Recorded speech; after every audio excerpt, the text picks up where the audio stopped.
Welcome back. This is the Lawyer and the Legend. Welcome in. You're in the Lawyer and the Legend with your favorite attorney, Joe. Just let Joe know. Kelly, my boy. D Solo, man, they call me the Legend. It's an honor to have this next guest on. That me and Joe's been watching his plight, watching what this young man do for a long time. He's a beast at it, man. So you guys get your pen and paper. Get ready. Get go down. Get ready. It's about to go down. Yeah. And you know, I can't say enough about this man. You know, I've been working with him as of late. I mean, him and his partner Charleston have done so many things in the community, so many things in the city. Their brand is known now worldwide, and that brand I speak of is Exotic Pop, and this is our guest, Kehlin Farooq. In the building. I appreciate that, brother. what a wonderful intro. I appreciate that. Yeah, man. And then D said young, so I take that. Young man. We all young, man. Yeah, for real, seriously. Forever young. Yeah, so, you know, I mean, just jumping off, you know, we worldwide with it. So, you know, kind of just want to let the world know, man, just about you, where you from, how you came up, and kind of we can kind of lead into how y'all got Exotic Papa going. Yeah. No doubt. I mean, I give a little short version of who I am so that we can get into the real good stuff. But like you said, name Kehlin Farooq. I'm actually a graduate of Texas Southern University. I got my bachelor's and my master's in this very department, television, broadcast, and telecommunications. So for you, when you all called me and was like, hey, we're doing it up at TSU, I kind of felt bad because I hadn't been back up here. But at the same time, when I came in here, it was like, wow. It's so much more advanced than it was when I graduated, but we were doing the same thing with these cameras and everything. Like, so to see y'all in here now, getting it in, like, this where I come from. Like, I literally got my degrees here. I literally left here and went to BET and worked for like 5-6 years as a television producer. Like me and like 4 other cats at the time, we all like Legends too. 106 in Park, Rap City, Cedars World, Hits from the Street. Y'all might not remember some of these shows, but we was like the head producers on all of those shows. Like this communications building don't say it enough. Like y'all probably don't even know that. They should literally have these pictures on the wall. Like we ran BT for like from it was a while back, like from 99 to like 2006, it was all us. Like we was them ones. So, but we came out of this department and we used these same cameras to make movies on campus. Like we made full movies and then we charged to watch the full movie inside a Sawyer Auditorium. It was like packed out, 2,000 people used to come see our movie. I was like, I don't know why they still don't do that. Like make a movie and we charged $5. We made a bankroll. Well, we was hustlers back then, but that was just our little college experience. I mean, and that was a lot harder without you didn't have no cell phones. We now you got cameras. Man, I know it might sound funny, but we was still putting up posters for our movies. Nailing them on the sorority and fraternity trees. They was pissed off like, don't put that on our tree. But I mean, but we was loved around here. Like so, you know, every month we had a different movie that we featured inside the auditorium. So to be back on campus and you guys invite me, it's great. But yeah. Came up. I was born in the CUNY homes, so I'm from the trenches. Like, That's what's up. That's what's up. I was born in the CUNY homes. Came out of it. You know what I'm saying? I went to Jack Yates High School. Came right over here to Texas Southern University, and then I mean, it was all she wrote after that. So I mean, I'm honored to share some of these experiences that I've had along the way in this journey in building Exotic Pop and the other brands that me and Charleston have built. Yeah. Man, I'd like to go into that group that you came out with, because I know a lot of them, and man, just looking at your fingerprints on this industry, Kehlin, it is amazing, and I think that's one of the things, like we get into what we do, and like you said, man, you got your head down, you grinding, and you really don't know how you're affecting people on how many people you've touched, but I know Tuck, I know you, man, you guys were gorillas, bro, like and to have your hands on that imprint of BET when you got this they're still living off of the shows that you're talking about. I don't even know any shows that are not. Those are my shows. Those are shows that I know. That was prime BET. That was prime BET. It ain't like y'all was sitting on the sideline, bro. Y'all were putting out major products. So kind of tell them about that group that you had that camaraderie with. If you make it, we all make it. Right. I'm glad that you said that, because at the time when we were roaming these halls, we had a great mixture in that group, because we had the super corny guy, we had the too cool guy like me, and we had the guys that just wanted to be behind the camera or wanted to go in and edit and do the EDL list after we shot, and it all worked, because we had writers, we had the funny guy, we had Cliff McBean, who's presently Cliff McBean. Cliff's over. Yeah. Cliff Yeah. helped Cliff us was a get part this of- together. If any of y'all know Cliff, if any of y'all know our best Professor Cliff McBean, just say, when you walk up to him and say, "Why not us? Why not now?" He gonna wonder what you, because that was freak out. he gonna freak out, because that was the name of our clique. It was like, okay. why not us? Why not now? We all had dreams and inspired to go to that next level. So it was Cliff McBean, it was Marcus Wiley, the comedian now. Yeah, we know he was in, of course, Tuck, Dr. Teeth. Dr. Teeth, We used to do all, at one time, he was doing all the videos. Mike Jones, anybody. Yeah. He Shout was out doing- Dr. T. He was He doing was all the of plug to it. get to BET. He was the plug He to was- get to BET. was If a you wanted to big get part on of BET the- on this end, he was the plug.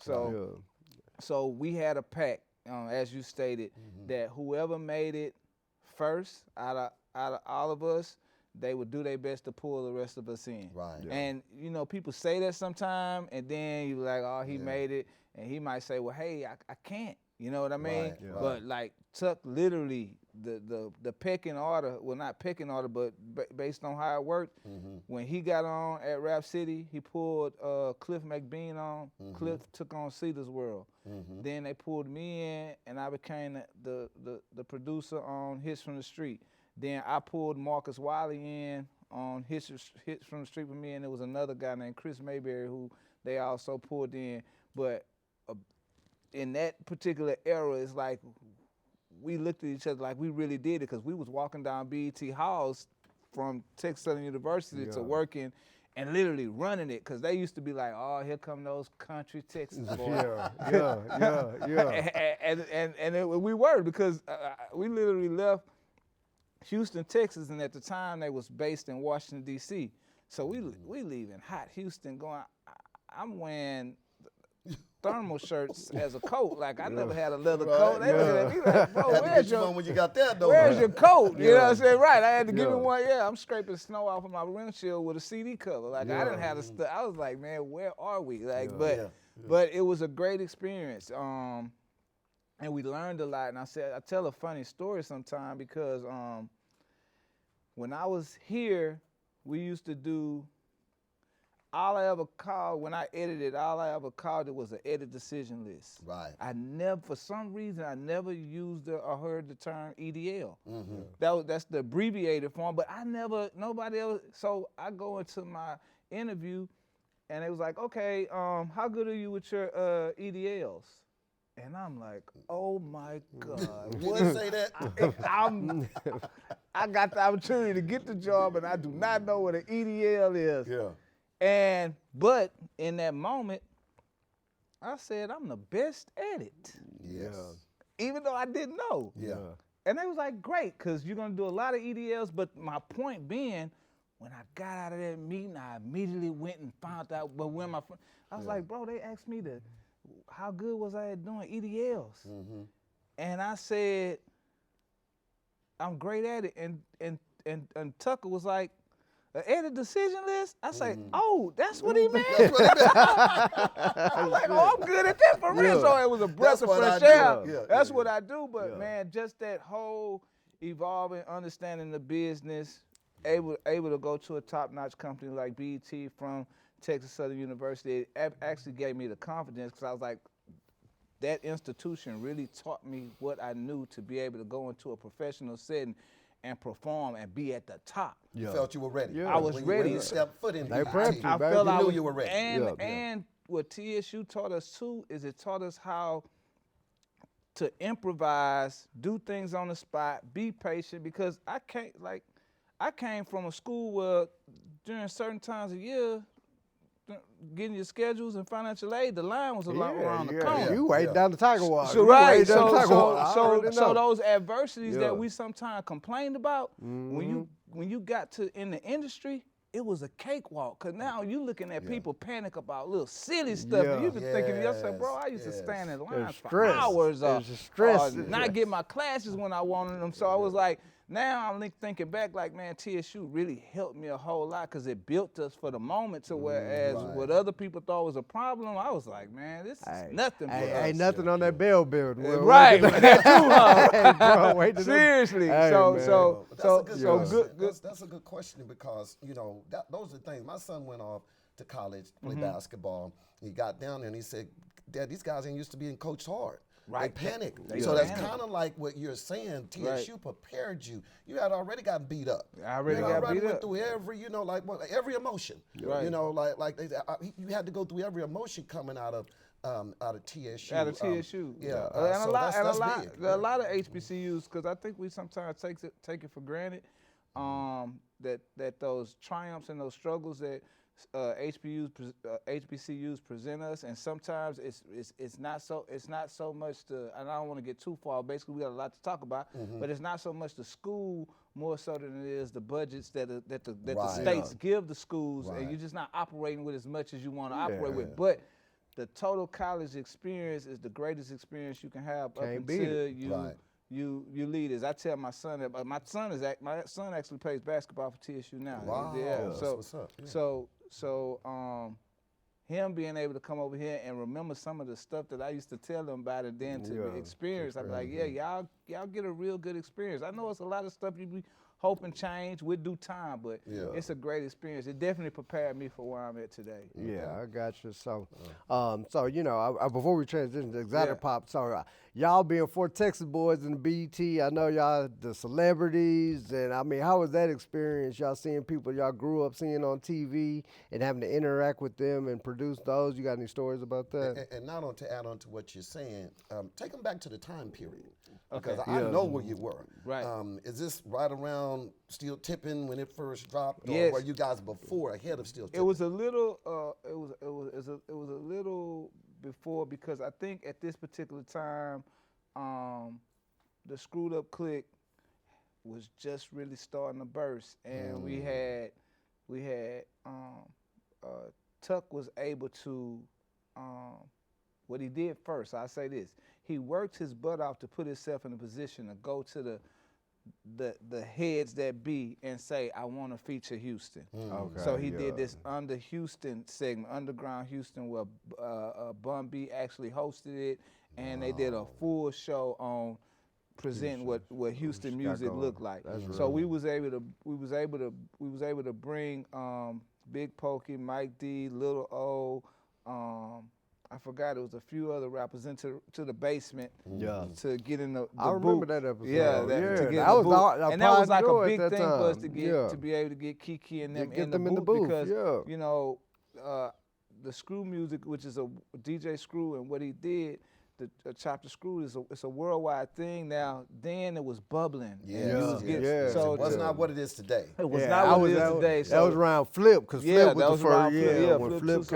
So it was good to be able to put those guys in that position. But the atmosphere at the time, because we were coming from the South, going to the East Coast, and things moved a little bit fast, and we just really analyzed the whole scope of the situation, because for us it was fast too, because it was some things that we had to get used to, the way they party, who they party with. I can imagine. This was the Diddy party before the Diddy party. So it was like, for me, it was different to see fast forward what's happening now, because I remember when back in 2001 when I was in a back alley with Busta Rhymes, Diddy, and a couple other cats, just having a whole conversation on how we as African Americans had to take over this, and we was the talented ones, and we get and at the time, outside of what went on later, Diddy was spitting a lot of knowledge that he brought to fruition outside of his other stuff that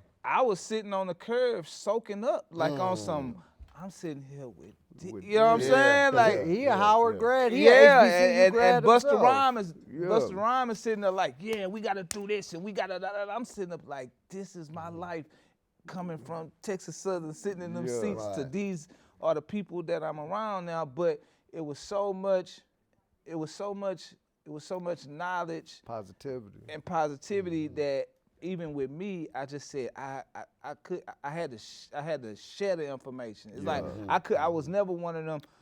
Oh, I got it. I'm gonna keep it. I'm gonna use it. Nah, man. You've never been that type of Nah, because can't nobody take nothing from you that you're supposed to get. Come on. And the only way you gonna get is if you give it. I tell people all the time, like they be like, "Hey, well, what's the magic to success?" And some people get frustrated with me because they looking for this strategic plan. I was like, "Hey, give more than you take, and you gonna get it." Like, that wasn't what I was looking for. I was like, "Well, hey, I need the I need the." I was like, if you listen to what I said, you'll get it. You'll get that part because I can tell. Go ahead. What they don't understand is that's their journey. I can't tell you my journey. A lot of people say that about street flavor. Man, listen, how I did it, I wouldn't even advise anybody to do it. Right. I did it. And you not me. You might not be built the same way. Yeah. I'll say this. I think what helped us a lot was the fact that we were so hungry. I also know that we had faced. If you can take a ribbon in the South, you can take one anywhere. You know, so if you can take let down or setbacks in the South, you can take it in the West. So I think we was kind of, and we had a certain swagger and mouthpiece about ourselves that helped us a lot. Because at the time too, you know, it is what it is. A lot of women were in great positions at BET when we went, because Deborah Lee, which was right up under Bob Johnson, was he was the president, but she was on campus handling everything. So with that being said, from the lawyers and everyone, I made it my business because I give you this story. My minor was journalism at Texas Southern University, and it's all about the perception you have up until you go in certain rooms. So there was a journalism conference at UT. And at the time, it was a professor by Sandra Walker. She was like, "Hey, you guys are going to this journalism tournament at UT next month to compete. And if you have these preconceived inferiority complexes that society gave us about being in the same room with quote unquote white people and the perception that they gave us that they were smarter, you going into this room thinking, can I really compete with white people? It just is what it is. This is just an African-American experience of how we thought at a certain point in life and era that they were smarter. Not finding out that the reason that she's at UT is because her daddy went to UT and she got grandfathered in, and he or she might be a bimbo. So I go in initially like, man, I'm not gonna win. Until I get in the room and find out they dumb. This was a true story. I got in the room at the table. It was like 6 white girls. They just happy to see the little black guy. And I'm sitting there, and they was like, "Yeah, what we gonna do? We gotta put the project together so we can win this, that, and the other." And I'm sitting there waiting for them to come up with these magnificent ideas and they was just that you perceive that they're supposed to have. That I perceived. And then when I started talking and putting it together, they, wow. And I'm sitting there like, for real? But at that moment, that's when I realized I'm the boss. And but the thing about it, when I realized that I'm the type that give me that gap. I'm finna take it. I'm gonna take it around with it. So at this point, I'm delegating and We end up coming in second, but my point being, when I left out of that room, I said I would never go into another room and not be the boss. It's confidence. And that's the same mindset I took to BET, and I became the boss. Confidence, Like man. I went in there, and the thing about it, but you can't be a boss and not know what you're talking about. Come on. I don't mean that. You better be on your P's and Q's, because you're gonna be tested by others who want to be bosses. And I salivate at the opportunity for that type of camaraderie. Because even if you don't know, it makes you better if you're in the room with other people that are just as good. That's why I tell people all the time, if you're trying to be great, you got to be around great people. And no disrespect to your partners or your friends, but if they ain't great, I can only hang with you sometimes. I'm on there. Eagle fly with eagle. Because if I'm with you all the time, who's pushing me to be better than who I am? So it's a time and a place for everything. I go back to my hood all the time and tap in with my people, but I'm not there every day. Y'all can't give me what I need to get where I'm trying to go. There you go. So I surround myself with people who really trying to get it. We just like us. We know each other because we getting it. You know, you end up in those circles for those reasons. So to your point, when I got to BET, I took that same mindset. I went in the room. I met I remember one time it was a guy here, he had the same position as me, and we was in the cafeteria. And I said, what that elevator, and the cafeteria was in the main building. Yeah. All the producers and all that, we had a whole nother building, but the lawyers and execs, they was in the one building, and that's where the cafeteria was. And I said, where that elevator go to? Oh, he sounded almost like a slave. He go, oh no, that elevator, that'll go up to the lawyers and that's where everybody, the big wigs at. So I pushed the button, and he was like, where you finna go? I said, I'm finna go up there. I'm finna go see what's going on. I'm from Texas. I go, and it's crazy. He get on with me, but he like, bro, we can't. Scared. Yeah, He's scared. Yeah. First floor it open, elevator open. I remember this lady, her name was Indy Piper. She's one of the head lawyers. She said, how you guys, what you looking for? I said, we come from NetOps, and we just wanted to come through and speak and see. He was like, I'm Indy Piper. He said, what show you worked on? What show you work on? I said, Hits from the Street. Oh, I'm going to be you guys' head attorney. Wow. Yeah. So I meet her. He's sitting there in awe, like, you're actually talking to her? Yeah. And I'm like, You ain't supposed to be talking you ain't supposed to be talking to her. Yeah. Me and her You gonna get us in trouble. Me and her ended up becoming great friends. Yeah. Like they would see us on campus because they had that separation on that campus that you don't mix with them. Yeah. So for them to see me at lunch with her, they thinking like, man, he tripping. I was like, man, you guys are different. But this is the motion that you put yourself in. Man, keep going, because I'm going to tell you another trick later. It's so much to Yeah, you, yeah. so much to you, man. You know, we just tapped on the end of him, you know, just entering into his grace and entering through what he does right now. But we got to get to Exotic Pop. Yeah, definitely. We're gonna flip back. Right. But let's start off Exotic Pop, man. You know, you were one of the co-founders of Exotic Pop. I've actually been in some of those meetings with you guys. Yes, you have. And I was blown away with the expertise, with the, you know, how sharp you guys are, and you know how you move through a meeting. It's a formula. Yeah, it's a formula. It's a formula Definitely to Exotic Pop. How was that formula put together? Okay, I definitely have to give 100% kudos to my partner Charleston Wilson, who was the original founder of Exotic Pop before he brought me in. To give Charleston was supposed to be here. Yeah, he's supposed to be here. He couldn't. But Charleston family. Yeah. Charleston is the boss of it, Exotic Pop, in relation to pulling a whole lot of the strings. Where I came into play as a founder and owner is I was shooting a few episodes of one of our BET shows in Houston. Charleston actually went to high school with my younger sister. And my younger sister was like, hey, I got a friend. He watches the show. He want to come to the set and see you all produce it. And I was like, okay, cool. I'm great. So that guy happened to be Charleston. Right. And when he came to the set and watched me shoot the show, he was blown away. He actually kept in contact with me. He'd been a businessman since a kid. Charleston started out selling lollipops in elementary school. So he's always been a businessman. So when he, and me being one also, he came to me one day and was like, hey, I'm starting this company, Exotic Pop, and I'm doing XYZ. And initially, because I had a lot going on, I was like, nah, I'm not interested. It just seemed kind of faddish. It seemed like it might come and go. And what period did he catch you in? This was around 2015. Okay, gotcha. 2015, 2016. And he double backed. He was persistent because like he knew I could help in some form of fashion. And this when I had just moved back to Houston. So he double backed. He said, hey, I'm about to go meet with the Migos. They have a concert in town, and I want to get them some sodas. Can you come with me? I said, okay, I'll go with you. We met the Migos at their hotel, gave them Offset, and that was that. So then I said, okay, I kind of get the concept of what he's trying to do. And he's trying to engage this hip-hop culture with soda connoisseurs, and it kind of go hand in hand because this particular demographic does drink sodas. And then if you add in the culture of music, and you got to make the connections, whether they're good or bad.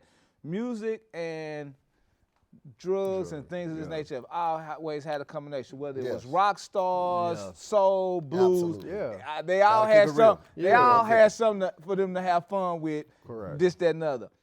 What Charleston was trying to do was create or embrace the culture for the beautiful side of what it created in music, and offer a product independent of that.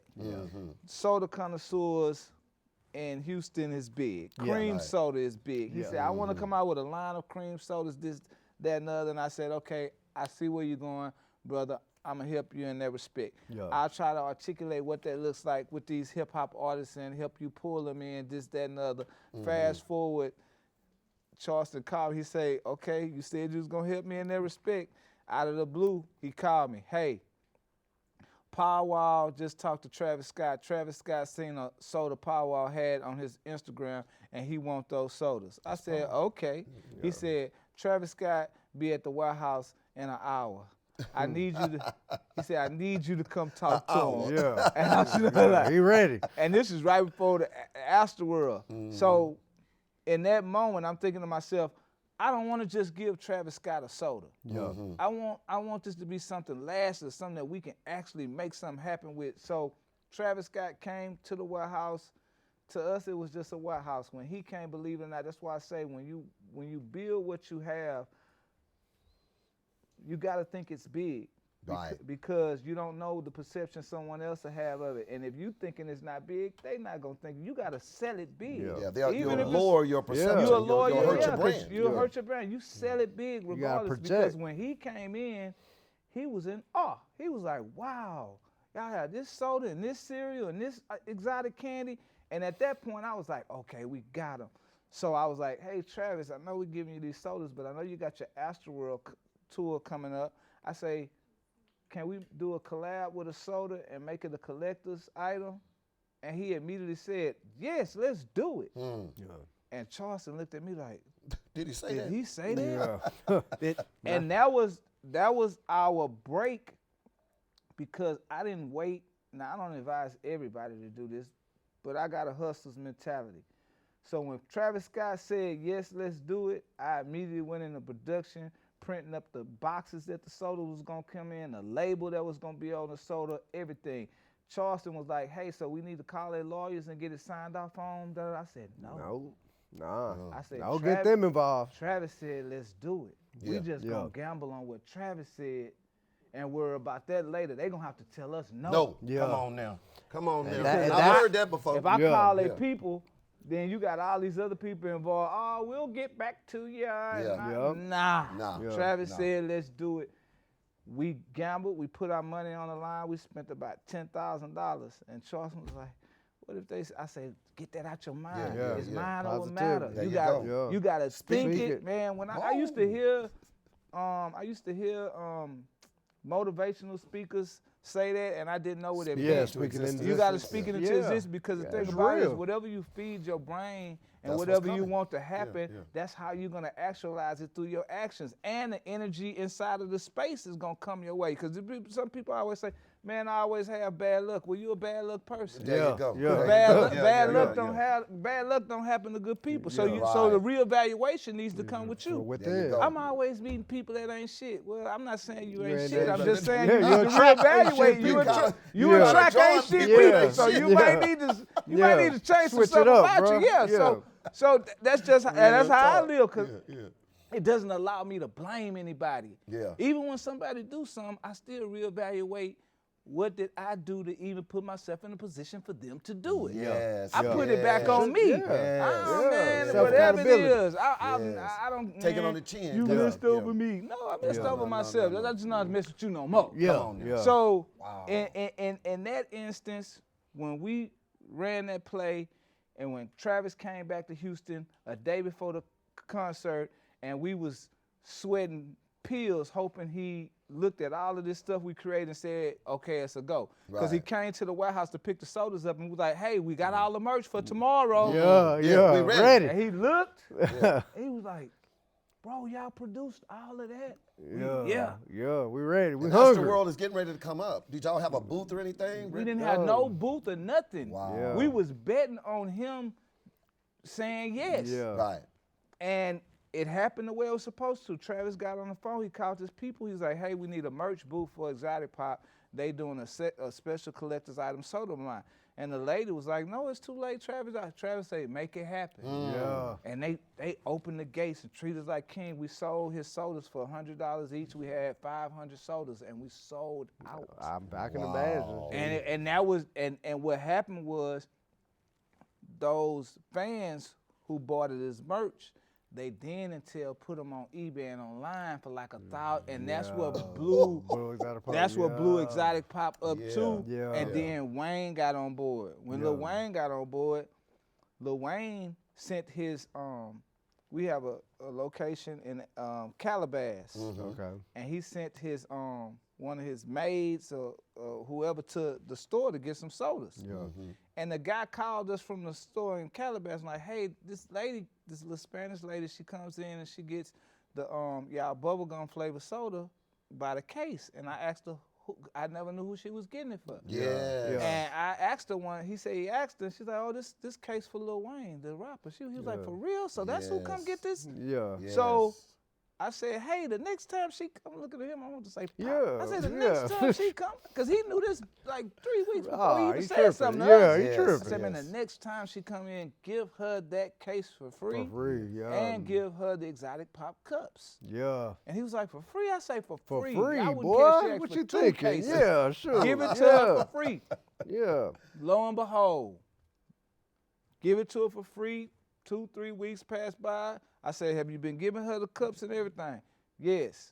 A month later, Lil Wayne, in his music video, with the Exotic Pop cup on the table. Yeah. Came by that. Game time. Game time. Yeah. And then he started packing it at his concerts and things. And now, it's an advantage, but it's a disadvantage because we wasn't in all the stores. Right. So we couldn't even take advantage of the magnitude of somebody seeing that logo and then leaving the concert and going and buy the product.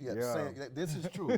I'm in San Antonio one weekend. Right. You called remember us. this? Yeah. I'm down there for a tournament with Tyler, and I'm walking through the mall, and I say, Exotic Pop.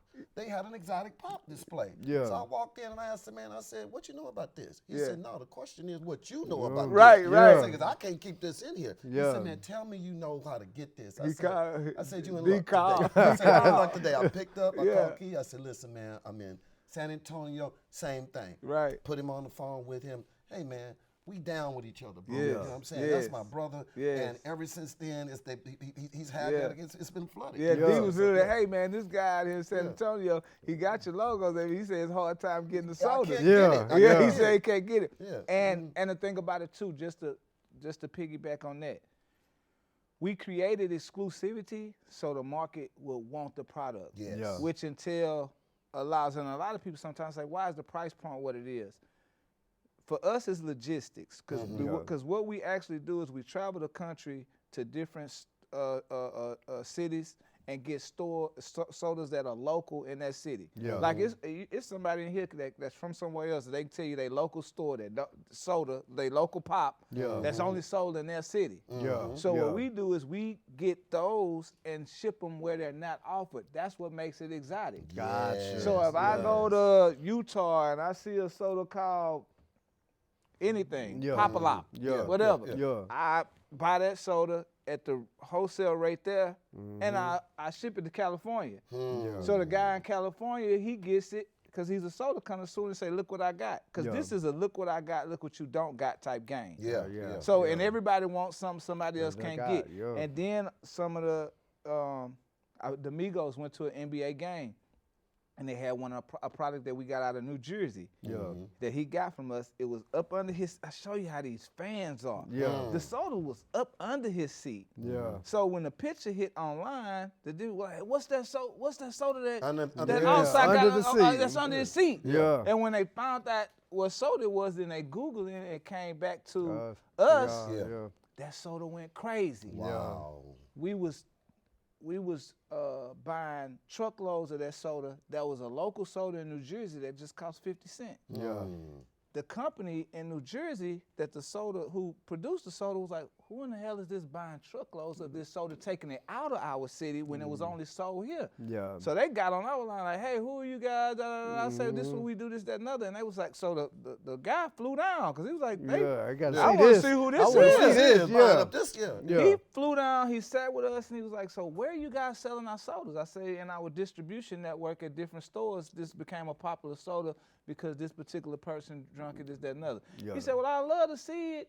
So we go to the store, one of our locations, and he sees a guy at the counter with like 7 or 8 sodas, and the guy's total was like 40-some bucks. And he was like, what the hell just happened? Yeah. Like, Yeah. That's a 50-cent soda. Yeah. He's like, nah, we sell that soda for $5.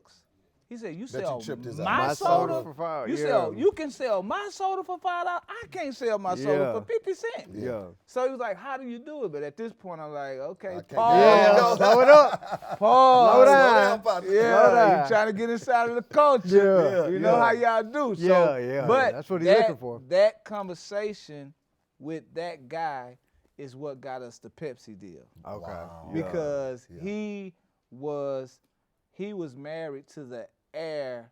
His wife was the heir to Pepsi, the owner. Because we was wondering actually how he was inside of a Pepsi bottle, because it wasn't an actual Pepsi soda.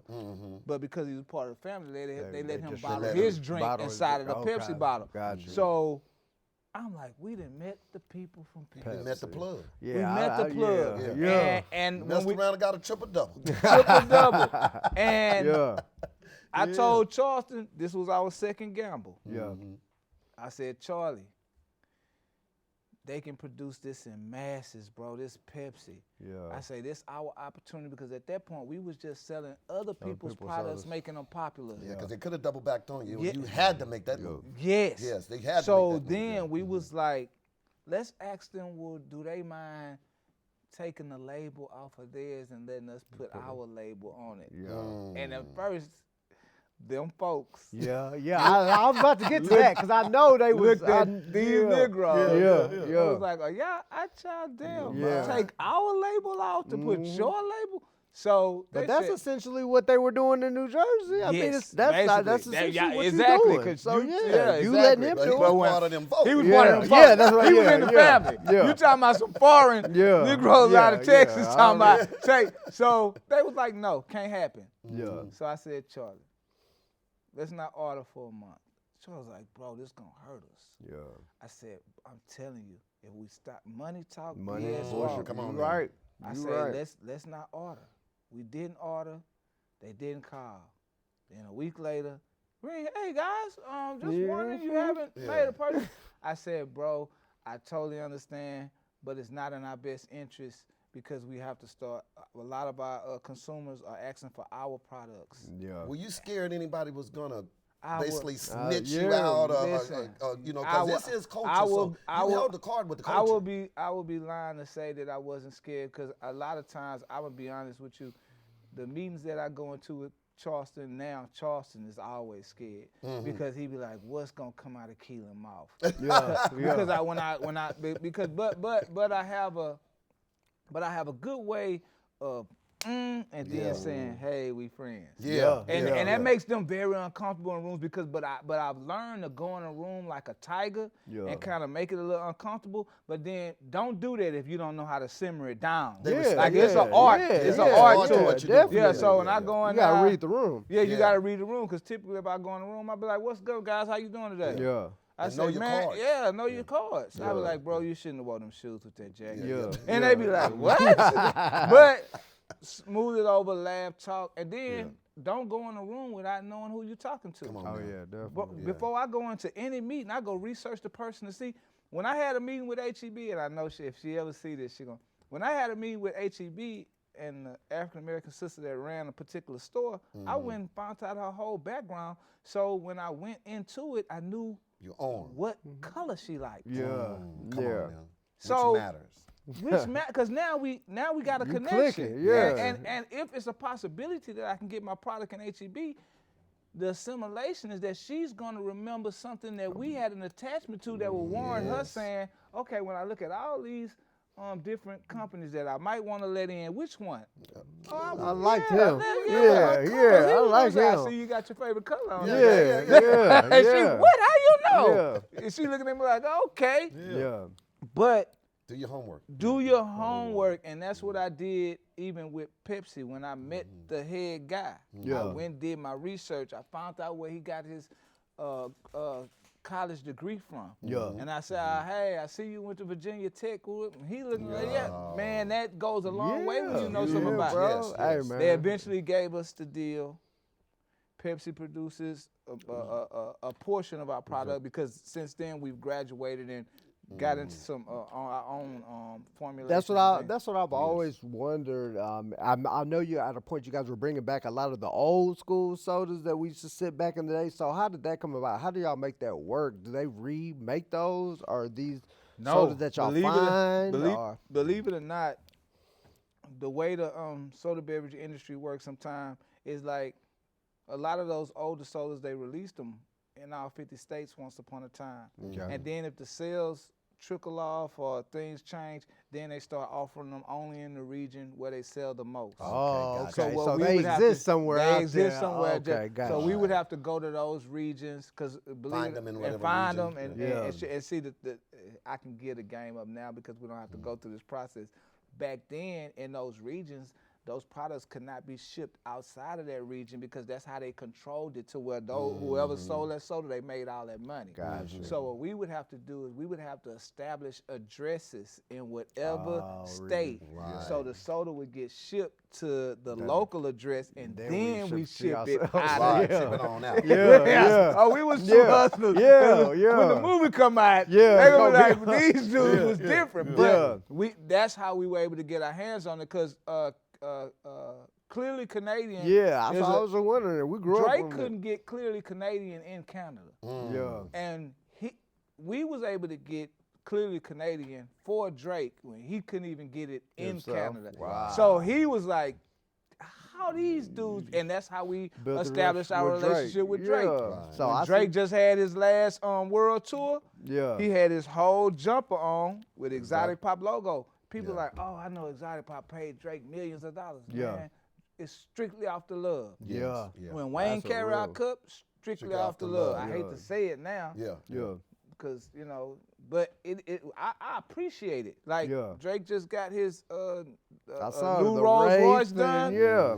All the- Exotic Pop logo. Hold Yeah. up, Man, bro. I can't buy that. you can't buy that. Can't But buy but that. but this is the hard work that we've done in the trenches to whereas they respect the brand because you can't. paying off. Yeah, because you can't. Yeah, we need- a Coke and all them look like how the hell this little bitty company get Yeah. this type of rep, but because we genuinely like all of our sodas have a QR code on the side that the different artists, especially the Houston legends, a portion of those proceeds go back to those communities, which a lot of these companies don't do enough of. Yeah. So we gonna do need the feeds. We're gonna go to those actual communities, throw barbecues. We got a financial literacy program in the summer where we teaching kids how to manage money early in life.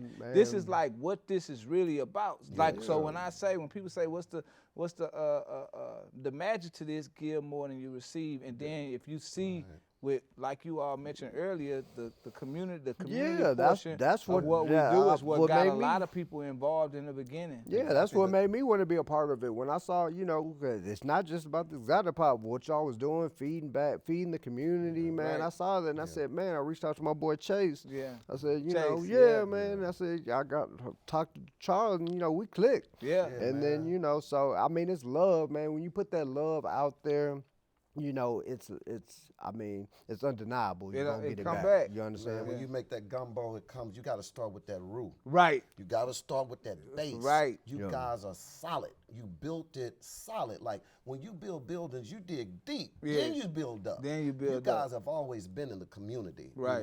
Matter of fact, I got Exotic Pop sodas that I've never opened. Right. Yeah, I don't become open mine. collectors. I collect mine. like Mine that. too. I collect put mine. them up. I say, boy, don't you drink that? I Right, tell right, man, right. No, you can't. Right, you know what right, I'm saying? right. What is the biggest selling soda that you guys, Exotic Pop, have ever put out? What is that one that can't be matched? I'll definitely have to say DJ Screws can't be matched up until because those were limited items. So I think that contract ended. Right. So, but when the DJ Screw soda dropped, the cotton candy, we didn't realize how much he had resonated across the country. Right. So, to give you an example, I was in LA on Melrose, and because we stay engulfed in the business like we stay and we don't know the magnitude, I'm walking down Melrose, and I see this guy. It was two guys. One had a DJ Screw and one had a Big Hawk soda. Oh. Yeah. And these were true LA. Yeah. They just walking down the sidewalk, and when they passed by, for me, I was like, it was mind blowing because I was like, they in LA on Melrose with a DJ Screw soda and a Hawk, and they just chilling, and it's like, I was like, and I'm looking at Charles like, bro, we did this. Like this is another level of the game. Yeah. But that's when I realized the impact that we had as well as they had on the music industry and around the world for those sodas. So he's definitely at the top of the chart. But personally, I mean, our what I'm most proud of is when we finally actually formulated our own cream soda line outside of Pepsi, that we paid for the formulations, we bottled it ourselves, and the interesting part about it is like typically when you create new products, you sitting in a boardroom with chefs and people who've done this for a living and they going doing the test. We didn't do it that way. When we got our sodas formulated, we called the street. Went to the block. We went to the block. Because who better could tell us how a cream soda is supposed to taste? They ain't gonna keep it run. They gonna keep it one. This ain't. They did. Because the first round of sodas we brought, we called these different cats, and they're like, this ain't it. This ain't it, bro. Y'all gotta go back to the drawing board. They got an aftertaste. It's not sweet enough. It don't have enough peach in it. Oh, this ain't peach, bro. And it just, and rest in peace, Big Pokey, because we did a Big Pokey peach. Right. And we let Pokey taste it when it came back in, and we sitting in there like, and Pokey tasted. Oh, this need to go on the shelf. This one. Right. And I feel like, thank you. That's the cosign. So that's the cosign. So our whole, we got banana peach. We got banana cream, peach cream, pineapple cream. These are like our best sellers. These are the ones that we was able to go to HEB with. These are the ones that we marketing now. We're in the process now. Hopefully, we doing a collab with Rap Snacks. Okay. Oh, wow. Okay. Because you guys, when I walked in, you had Rap Snacks. That's the first time I ever seen Rap Snacks. Oh, okay. It wasn't in a store. I saw it in his the warehouse. Yeah, I saw it in his warehouse. I got another quick one for you. Got about 10 minutes. Okay. What's the most personal soda to you? What was that one that, man, this is personal? Well, I'll go back to these creams because this is the first time, and I'm glad you brought that up because a lot of times the world force you into going into certain spaces. When we initially wanted a particular company to help us produce these products, and initially they said yes. Because we wanted them to because I believe in good leadership. This what you do good, I'm gonna do business with you on this. Right. But they saw the teetering rise of exotic pop, and it wasn't in their best interest to help us formulate these sodas. It kind of hurt our feelings because we knew what had to go into making this happen. Right. But it made me say, hey, here we go again. Let's go back to UT. There you go. Yeah. Come on there. Go back to UT when we thought they could do it, and I do could. it better than me. Hey. I tell people all the time that internet your best friend. Yes. I went and done my research. I stayed abreast of what was going on in the industry. I found the formulations company. And another thing I did, if it ain't broke, don't fix it. Right. So the sodas that I knew that they loved in the streets, you know what I did? I mailed them to that company and I said, I want these sodas better than these. Right. Right. Yeah. Match them. Make it better. Match it and make it better. So it took us 6 months to get the those premium creams to the formula we wanted. Yeah. And that was my baby because Charleston was looking at me like, bro, you wanted to go off on this tangent. You want to make your own sodas. Yeah. We done spent this money. How it's going to turn out? So once we were able to accomplish that, then what it put us in the position, this is the big part. It's okay to be in bed with people and make money with them. Yeah.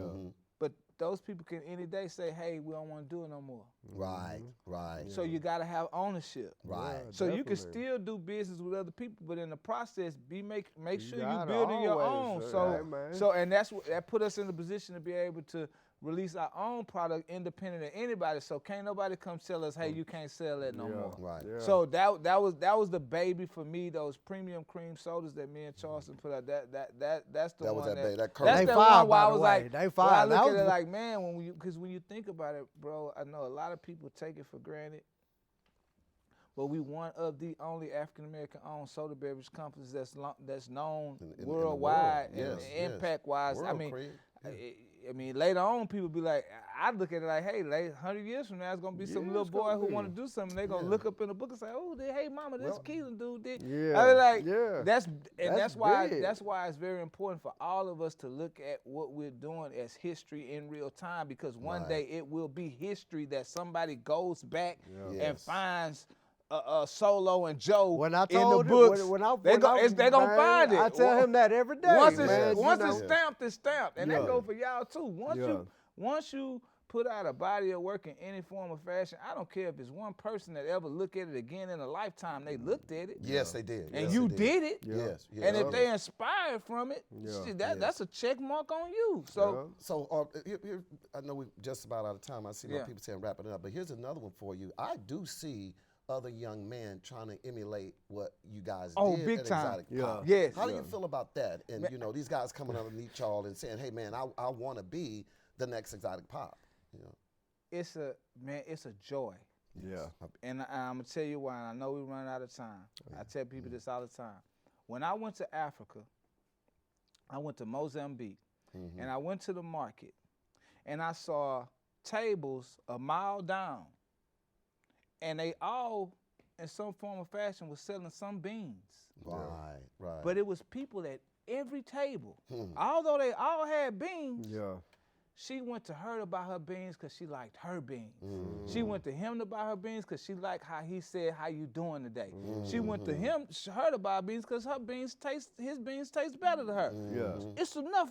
That's when I realized, and if you think about it, we be the ones that always say, oh, it's too many businesses like that. enough, Okay, well, baby. why is Ross and Marshall's right next Come to on, each yeah, other, come and on, that's yeah. the same store? on, yeah, And you yeah. walk out of Marshall's and you go in Ross, yeah. and you think you went somewhere, and that's the same store with the same clothes. Yeah. Just like McDonald's is across the street from Burger King, and King. Shell is across the street from Whataburger, Chevron. Shell, yeah. But we the only ones be thinking if you in the same business as you somebody. ain't gonna And have- another yeah. thing too, it's best for all those businesses to be in the same area. You gotta be Right. a cold business to be somewhere by Stand on your yourself, own. and somebody travel all the way to come see see you you. just to get Yes, that. yeah, I need yes. to be able to get yours, somebody else's, and somebody else's. So Yes. from a businessman standpoint, Yes. those options were great. It's a company called Slow Mo Out. It's a company called Ski Taste Out. The owners of Ski Taste is my brothers. Yes, When yes. they started, they called me Yes. Yeah. and said, Kehlin, how do we do X, Y, Z, this, that, and Yeah. other? Man, not only did I give them the game and led them down certain paths, where I say, Absolutely. what's the use of me bumping my head and going through this struggle if I'm gonna say, So no, hold you the gotta game. find. Yeah, Man, hold it to some of the yourself. connects I Yeah. gave them in that real world, they would have never gave us. Yeah. Oh, But yeah, me for and sure. Charleston, man, we embrace it. We sell a product. Yeah. Yeah. We sell both Shout of those out Pop companies' Goffman. products. Yeah, And we yeah, was able, and Pop, Yeah, I just yeah. got the phone with Pop Pop last Goffman, night. yeah. Pop out in Oklahoma right now, closing the hustle, deal. pure He'll hustle. hustle. Yeah, yeah, yeah. But we big up the products. We put them on our page, and that's the difference between us and we. And I'm a stamp it. Yes. Slow Mo and Ski Taste, Yes. Exotic Pop marketing those companies have helped those companies 100%. Absolutely. Couldn't have done it definitely, man. without That's you. love. I mean, Yes. we are the pioneers of this. We'll Yes, take that yes. crown. Yeah. But those guys are doing great. Those companies are doing great. we look forward to many more popping up because it's not enough because nobody sells Coca-Cola, Dr. Pepper, and Fanta, and whoever else. Where there's a market, you got, we need to be the new movers and shakers on those jets going back and forth making deals. Oh, for sure. Get out of here. I also want to tell them about the beautiful building that they. No, that's what I was gonna get to. What y'all got coming next? What you guys have in the done building. on Black Wall Street. I call it Black Wall Street. Alameda. You know to come by 5410 Alameda is where the Exotic Pop store is. Me and Charleston got the concept for that from Janet Jackson and Michael Jackson's video when they was in that big white spaceship. Yes, it's all white. That's what we got. When we eventually was telling the architects and contractors what we wanted, they was like, bro, this is not happening. You want to bring a real car in here with pop trunk. I was like, no, it's happening. It took us a year and a half to make it happen, but yeah, you're definitely going to have to visit the store. It's magnificent. We got the big 30-foot wide television. And they're watching the games to perform. We watch the games all the time. So I'm glad that we're in a position to share that. And then my last point, this is what I feel great about because when I was 8, 9, 10, 12, 13, I wish I was in the position. We were not in the position to go up to an owner of a company that was legitimate, that we can touch and ask him questions, sit down with him. I marvel when young entrepreneurs or whoever come and say, Mr. Farooq or Kehlin, can you give me some advice, man? I'm an open book because I wish, because the sooner that you can get into it, the easier it's going to be for you. That was our only problem, is that people set us back some years before we actually could touch doing certain things. But if you can start from day one, you comfortable. Once you 20, 21, you can be a business owner. Man, mentorship is mentorship is a big thing. So I'm like, hey, they walk in the store and they're like, hey, bro, you mind if I talk to you for a second? Yes, what you need? Ain't no. The boys hands-on, too. Hey, I love it, you know, like a lot of people say, you know, like he said, they walk in the store, they are there, they're hands-on. You know? No so, doubt. guys, you know, hey, man, it's been a joy. With so much more we can talk to about this show. You know, I've been picking his brain. At the same time, hey, Key, you know, but listen, man, he's one of those guys that will open up that book for you if you're worthy. You know, he knows what Joe's done. He's known what I've done with Street Flavor, man. And, man, this young man here pushed me. So let's do this, man. This thing gonna blow up, bro. You know, and I want to thank you for that, man. No, man, and I thank you. I think, you know, the culture needs it. These conversations are needed. We know it's a lot of that other stuff. This is needed. This is needed. Thank you so much. So with that being said, man, make sure y'all go check out Exotic Pop. Y'all know the location. You guys can search it online.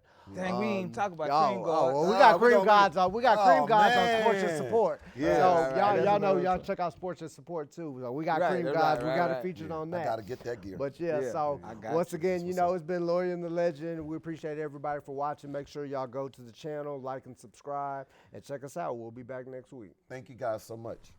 And thank TSU. Thank TSU for sure. We out.